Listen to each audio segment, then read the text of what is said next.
My name is Richard Mack, and I'm the former sheriff of Graham County, Arizona. And I've been fighting and standing for freedom the last 20 years of my life, and admonishing and hoping that peace officers and sheriffs across this country would keep their oath of office and adhere to their oath of office. And today we had a wonderful rally over at Lexington Green, where the first shot was heard around the world that started the path towards the Revolutionary War. And the Oath Keepers decided to meet there, and they asked me to be there. And the relationship between me and Oath Keepers is really an automatic one. It was a very easy one, because I've been preaching about the oath of office for years and years, about 2 decades now, and their message is the same.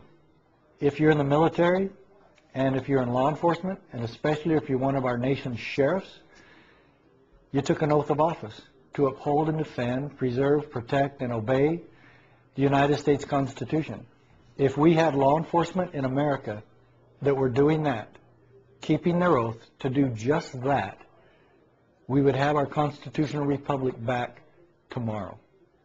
That's how powerful this movement is. The Founding Fathers established a system that would keep the federal government impotent. This is the time to reenact that. The 10th Amendment basically tells the federal government, if you ever go outside Article 1, Section 8, where the Constitution delineates and details what they can and cannot do, if they want to get creative, or if they want to expand the federal bureaucracy, or if they want to expand the power of the central government, they must refer to the 10th Amendment, which clearly states, if we forgot anything, you can't do that either. And so the 10th Amendment keeps the federal government in check, because the states have the power to tell the federal government to stay out. And then, of course, that's going to just scare governors and state legislatures to death, because they might stop federal funding. What, are you guys crazy? Where do you think the federal government gets their money? It comes from you.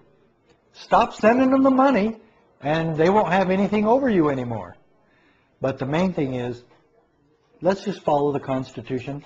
That's my message. It's been my message for 20 years, and it's the Oath Keeper message. Just keep your oath of office, follow the Constitution. Is that too simple? I don't know. Well, the sheriff is the most powerful law enforcement officer in the country, and has the ultimate say in his county. No one supersedes his jurisdiction. And I want this made very clear. The President of the United States cannot tell your sheriff what to do. And in that same vein, none of the auxiliary departments below the President can tell the sheriff what to do.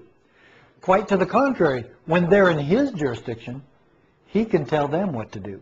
And I pray for the day that a sheriff in this country will arrest an IRS agent for trespassing, or for trying or attempting to victimize citizens in that particular sheriff's county. The county sheriff, America's last hope, is a detailed and documented evidence, irrefutable evidence, that the sheriff is indeed the ultimate authority in his county.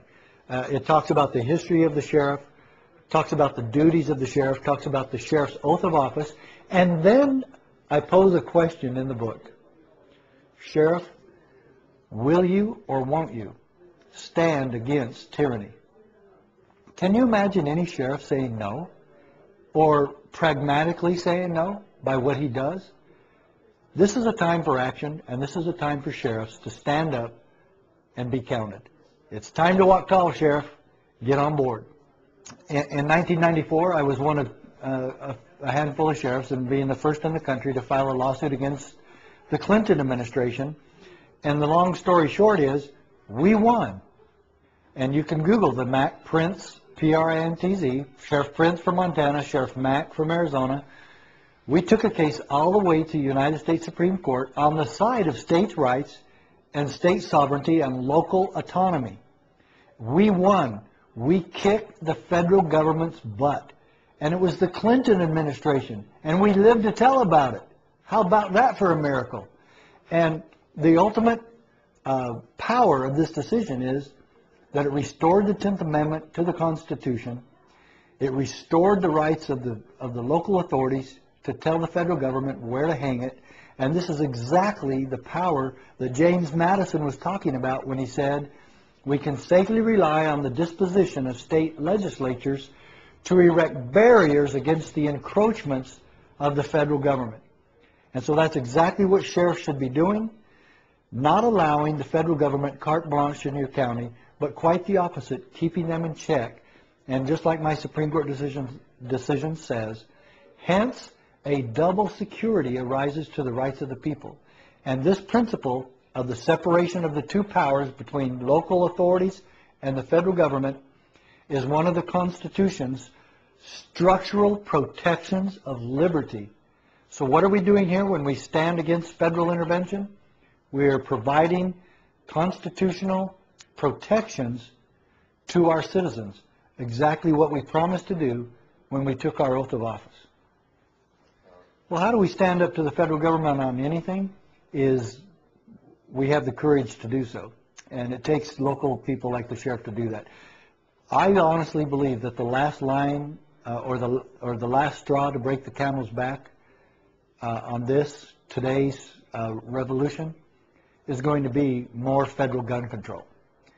I don't think the sheriffs in Texas or along the Bible Belt or in the West, even some in California, are not going to put up with any more gun control from the federal government.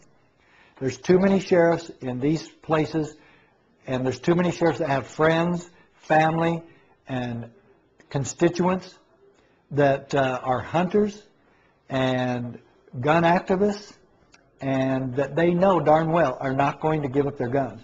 I don't care how many assault rifle bans Barack Obama creates. The sheriffs are not going to allow any more federal gun control in their counties, and like I said, I honestly believe this will be the last straw for the sheriffs in this country. They're not going to allow it. Anything else you'd like to add? I'll be home tomorrow, Mom. No, that's good. Thanks. Thanks a lot. Appreciate it, you guys.